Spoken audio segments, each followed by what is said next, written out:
Hello, and welcome back to another episode of Hornet Nation, your ticket to SHS Sports. I'm Nathan Stearns. And I'm Lexi Morris. In this episode, we'll get to know a star transfer athlete, hear about Stearns' experience at the Red Wings Media Day, and recap the student staff basketball game.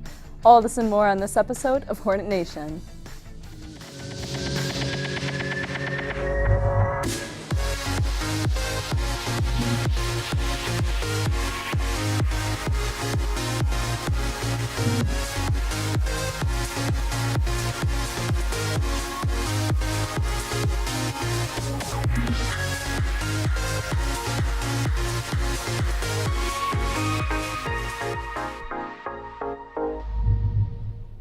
Zoe Basta, a transfer student from Petoskey, has achieved various accomplishments on the tennis court in her short time at Saline.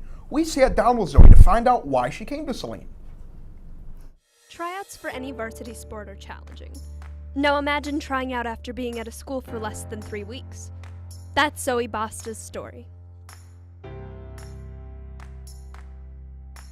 Zoe moved from Petoskey, Michigan to Saline with less than 3 weeks to adapt to her new life. It happened really fast. I moved here almost a month ago and started school right away, so it kind of just happened. But yeah, it takes time to transition, but it's fine now. Zoe wanted to make a change in her life, and she did. Zoe now lives with her dad here in Saline. As soon as I started tryouts, everyone was really welcoming, and I connected with a lot of people on the team, and I thought it was going to be a lot harder than it actually was, and I kind of went into it a lot easier than I thought it would be. After tryouts, it was announced that Zoe had made varsity tennis. It was definitely a massive change from junior varsity to varsity. I've lived Petoskey my whole life, so I obviously miss it, but I think down here there's a lot more opportunities for me, and there's a lot more people, and I want to meet new people, and tennis seems a lot better down here too, so I kind of like it down here better because there's more going on. Zoe has been playing tennis since she was 8 years old, and although she doesn't plan on pursuing it in college, she says it's had a significant impact on her life. Reporting for Hornet Nation, I'm Hallie Fox. Back to you in the studio. You can see Zoe and the rest of the tennis team at Rochester High School tomorrow at 8 a.m. On March 23rd, I had the distinct honor of being invited to the Detroit Red Wings Media Day.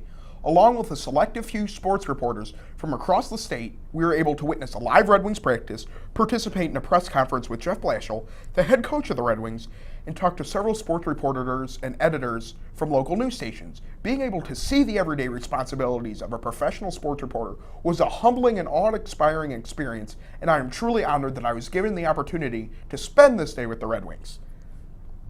You probably remember the student staff basketball game the Friday before spring break. In case you left your memory in Florida, Hunter Staples tells us how the big game went down.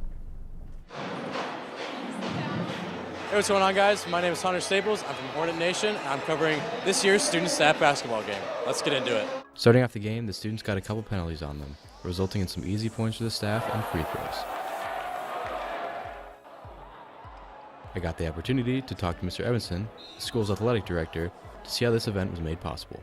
How long or how hard was this event to plan exactly? So this event is completely student-run. Our student council, led by Miss Ann O'Harris, and all the students have been working on this for months, and they've done a fabulous job as a fundraiser, but also bringing together school spirit and everything that goes into what you see here behind us. This is an amazing place. We just love Saline High School. Go Hornets. Awesome. Thank you very much. Yeah, you bet. Appreciate it. Calder Pellerin made the game's one and only dunk, showing the staff of Saline Schools who was really in charge.